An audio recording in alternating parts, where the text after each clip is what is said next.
예수 그리스도에 대해서는 초림에 대해서는 마태복음이나 누가복음 복음서에서 사복음서에서 잘 계시하고 있잖아요. 사복음서란 말은 하나님의 아들을 동서사방에서 사면에서 조명하고 있다는 거예요.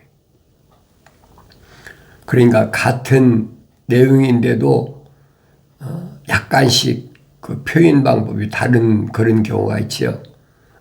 왜 그러냐면 사람도 앞 정면에서 본 거하고 후면에서 본 거, 좌측에서 본 거, 오른쪽에서 본 거 다르잖아요.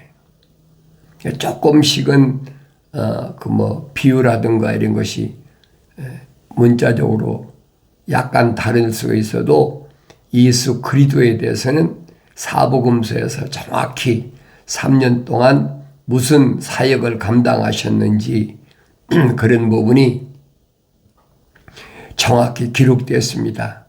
초림에 대한 그리고 이제 주님이 가신 후에 행적들은 사도행전에서부터 유다서까지 사도들 그리고 제일 마지막에 부활하신 예수를 만났던 사도 바울의 서신으로 가득 채워졌잖아요. 그리고 요한계시록은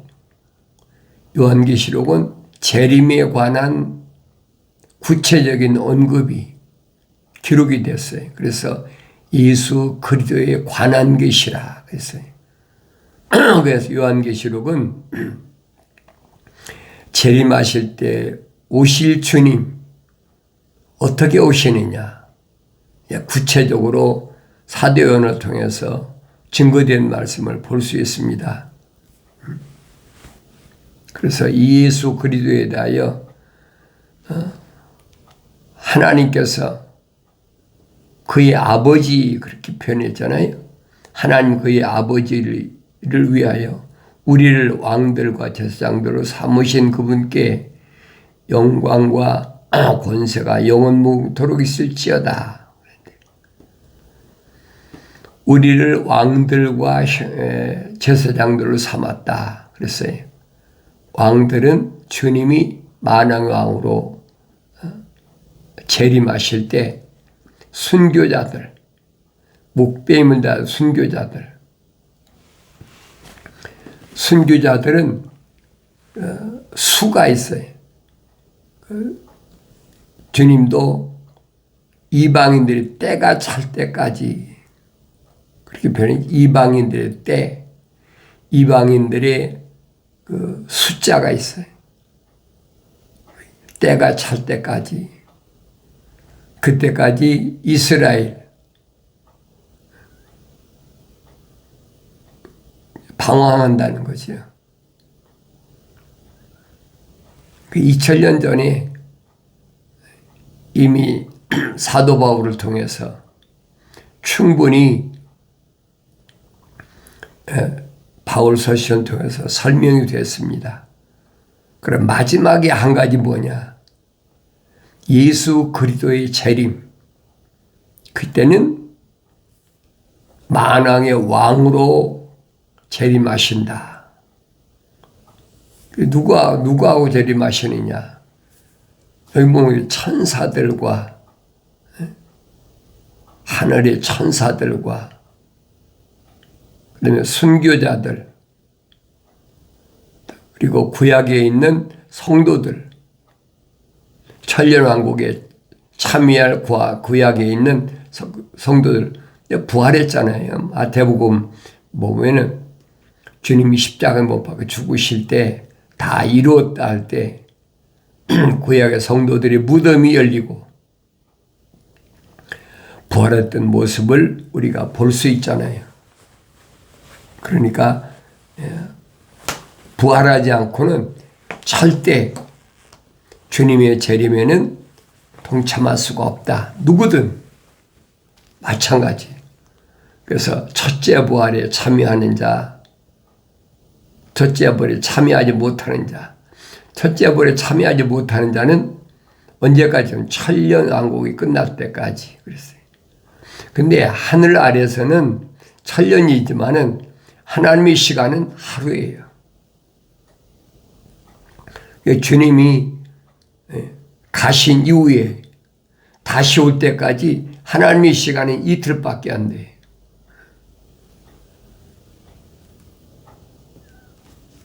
이틀밖에 안 된다. 그럼 세상에서는 천년이다. 2000년이죠. 다윗이 하나님의 시간이 하루가 천년이다. 베드로 똑같은 얘기잖아요. 이 한 가지를 알아라.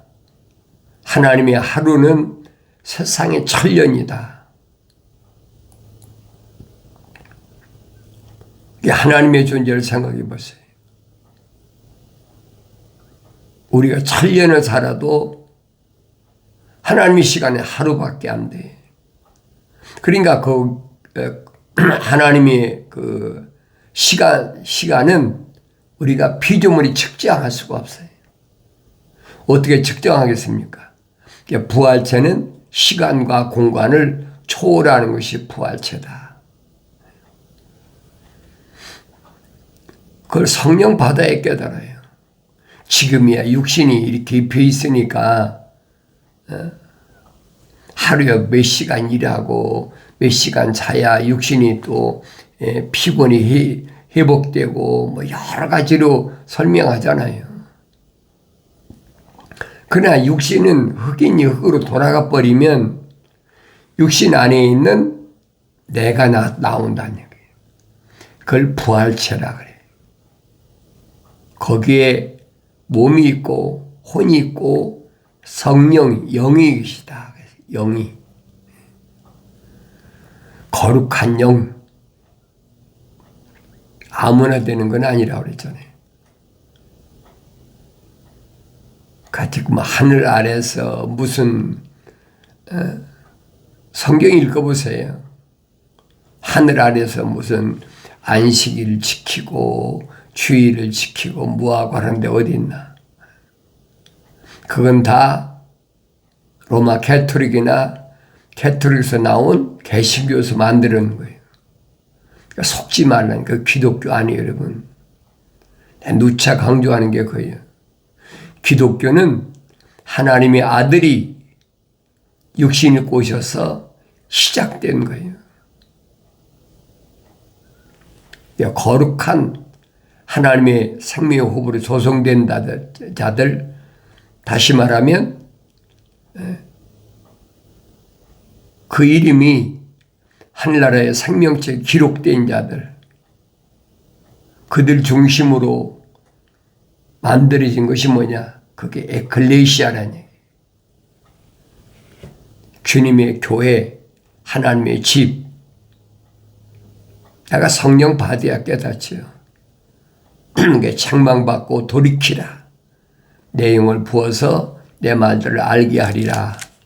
약속하신 말씀을 기억해야 됩니다. 주님이 재림할 때의 사건을 사도 요한은 뭐라고 했냐? 예수 그리스도에 관한 계시라. 그렇게 시작했잖아요. 예수 그리스도는 누구냐? 나는 알파오 오메가요 시작과 끝이라. 주 곧 지금도 계시고 전에도 계셨고 앞으로 오실 전능하신 분이 말하노라. 그 요한계시록은 예수 그리스도께서 천사를 통해서 사도 요한에게 계시하신 말씀이다. 그걸 깨달아야 돼요. 그래서 요한계시록 읽어보면 가브리엘 천사가 사도 요한에게 계시하는 모습 보잖아요.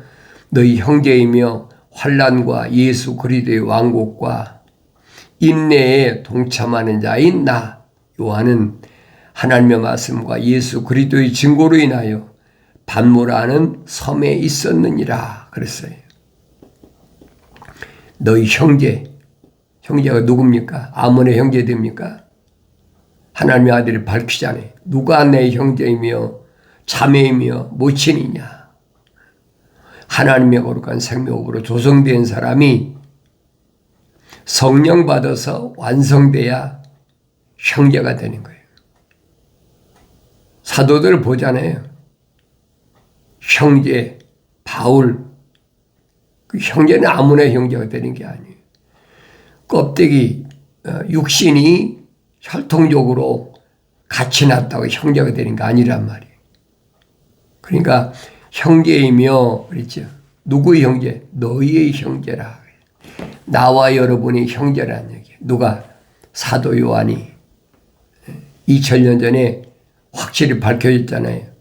그러면 이 형제는 누구냐? 환난과 예수 그리스도의 왕국의 인내에 동참할 자야. 반드시 환난 겪어야 돼요. 환난을 통해서 뭐하냐? 체질한다. 체질한다.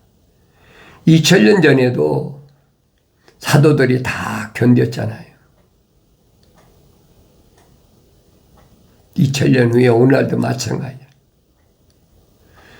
서머나란 말은 환난과 궁핍, 고난,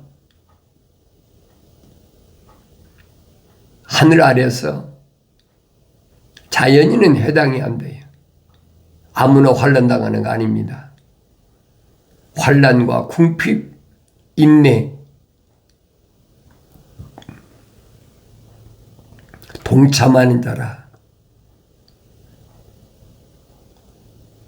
동참하는 자매 겪어야지. 겪지 않고 어떻게 형제가 됩니까? 이론으로는 안 되는 거예요. 실제적인 거죠. 나 요한은 하나님의 말씀과 예수 그리스도의 증거로 인하여 반모란 섬에 있었느니라. 성경 기록이 안 됐지만은 일설에 그런 얘기들 많이 떠들잖아요. 사도 요한을 죽이려고 펄펄 끓는 기름가마에 집어넣어도 죽지 않으니까 할 수 없이 지중해에 있는 반모라는 섬에 보냈다.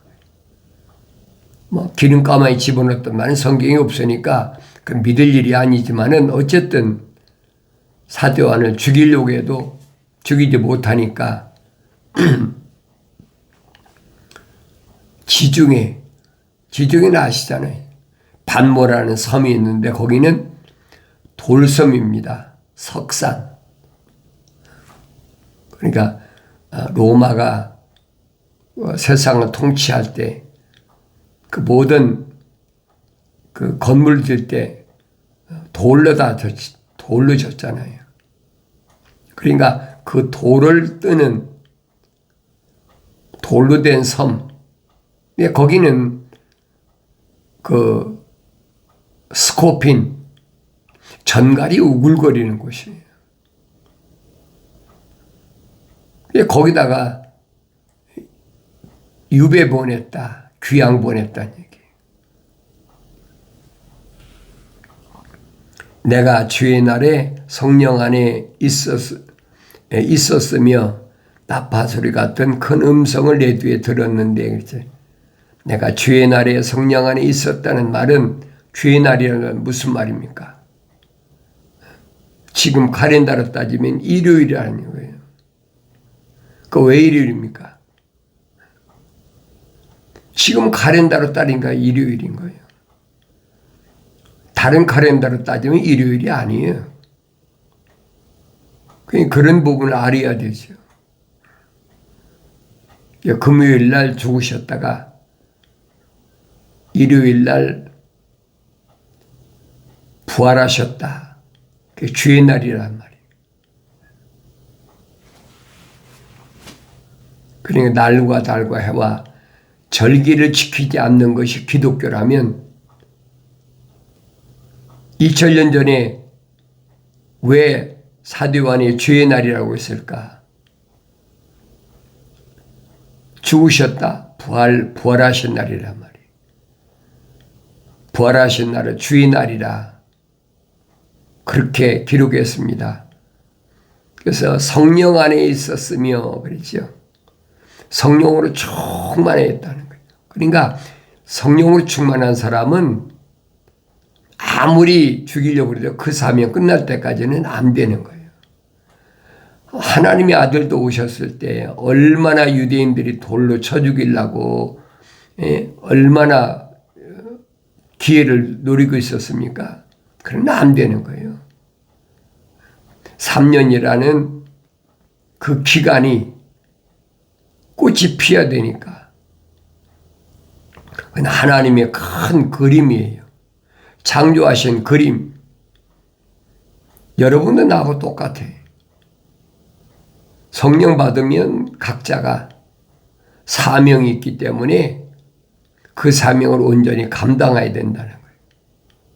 이 하나님의 아들은 3년 동안에 100배의 열매를 맺었다면 그 다음엔 60배, 30배로 줄어들잖아요. 왜?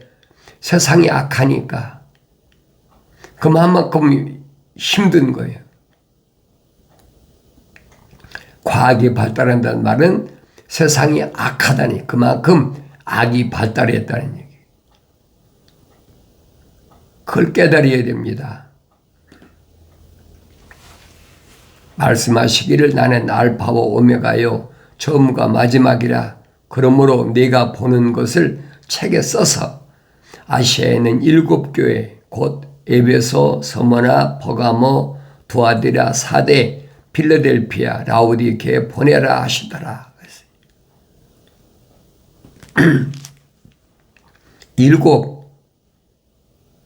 장소는 지정학적 장소가 아니라 뜻이 무슨 뜻이냐는 거예요.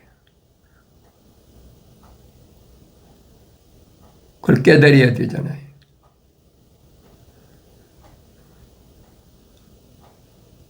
예수님이 살아계실 때 언제 에베소 오셨습니까? 어제 서머나 오셨어요? 두아디라나 사대, 필라델피아, 라오디게아 오셨어요? 아시아에 있는 사도 바울이나 그 일행들이 다니면서 복음 전한 곳이잖아요. 그런데 지정학적인 것보다는 그 뜻을 말씀하고 있음을 깨달아야 된다는 얘기예요. 아무나 아는 게 아니라고 그랬잖아요. 에베소 같은 거는 우리가 너무나 잘 알잖아요. 사도 바울이 3년 동안 얼마나 힘이 들었나. 유대인이 회당에서 가르치는데 2년 만에 쫓겨났잖아요. 왜 그래? 악한 자를 용납지 않으니까 쫓겨날 수밖에 없죠. 그러니까 이런 내용을 내가 올바로 잘 알아야 된다는 거예요. 에베소란 말은 땀을 흘린다. 서머나는 쓰디 쓰다.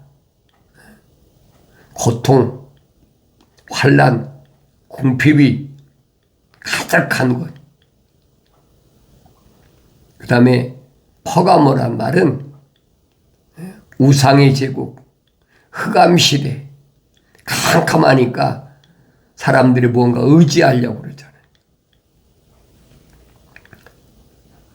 부족하니까 얻기 위해서 수단과 방법을 안 가리잖아요. 그래서 사도 바울은 그러잖아요. 탐심은 우상 숭배라. 두아디라는 말은 고통의 냄새가 진동하는 곳, 사탄이 거하는 곳은 죽음이 있는 곳이고, 그래서 성경에서는 시체가 있는 곳에 독수리가 있다 그렇게 표현했잖아요. 그리고 사대란 말은 무슨 말이냐? 푹다는 얘기, 푹다. 빨갛다는 얘기. 사탄이 자리가 있는 곳. 하늘 아래는 루시퍼가 하나님 동산에 쫓겨나서부터 루시퍼가 지고 있잖아요. 사탄이 있는 곳, 붉은 곳이다. 이런 곳에서 필라델피아는 형제의 사랑이 아주 절실한, 그래 누가 형제냐는 거예요. 성경을 통해서 알아야지. 마지막으로는 라오디키아라. 결론은 뭐냐? 사람다운 사람, 사람의 정의, 성경적 사람, 하나님의 형상을 닮고 모습을 닮은 성경적 사람, 주님이 보내신 편지예요. 자연인은 읽을 필요도 없지요. 해당이 안 되니까.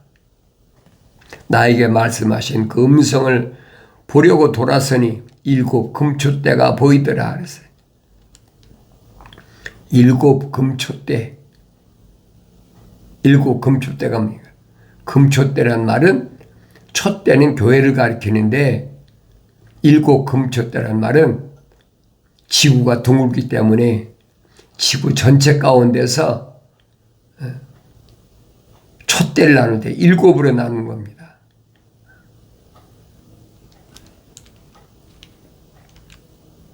그 7 촛대 가운데 인자 같은 이가 있는데 7 촛대 가운데 계신다. 주님 어디 계시느냐? 촛대 가운데 계신다. 순금 촛대.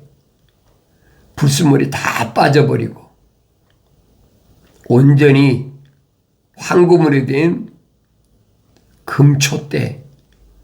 거기 계신다는 얘기예요. 누구예요? 사도들이잖아요. 제자들. 달까지 닿는 옷을 입으셨다 그랬어요. 가슴에는 금으로 만든 띠를 둘렀더라. 금으로 만든 띠를 둘렀더라. 그 띠가 뭐예요? 진리의 띠잖아요. 변하지 않는 힘이 있는 진리의 띠. 그의 머리와 머리털은 눈처럼 희어서 양무처럼 하얗고 그의 눈은 불꽃 같더라. 재림의 주님의 모습이 무슨 모습인가 잘 보셔야 돼요. 그의 발은 용광로에 달군 듯한 빛나는 놋 같고 음성은 많은 물소리와도 같으며 그의 오른손에는 7 별을 가졌고 또 입에서는 날카로운 양날 가진 칼이 나오며 용모는 해가 맹렬한 기소를 비치는 것 같더라. 용모가 해처럼 밝다. 이게 사도 바울이 그 모습을 보고 눈이 멀어버렸잖아요. 육신이 보는 건 아니란 말이에요. 육신은 볼 수도 없어요. 뭐 보느냐? 부활체. 신령체라죠. 부활체. 아무나 볼 수 있는 게 아니에요. 내가 그를 보자 죽은 것처럼 그 발 앞에 엎드러지니 그랬지. 당연하지요.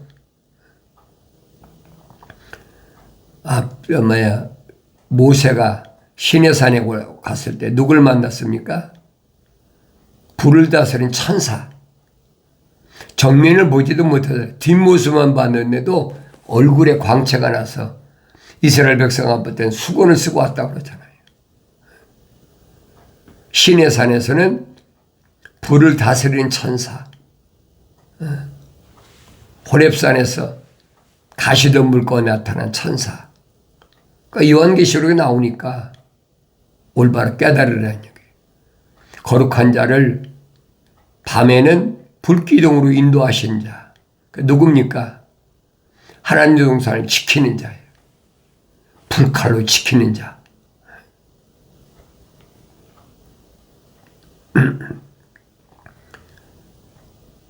입에서는 칼이 나온다. 양날 가진 칼이 나온다.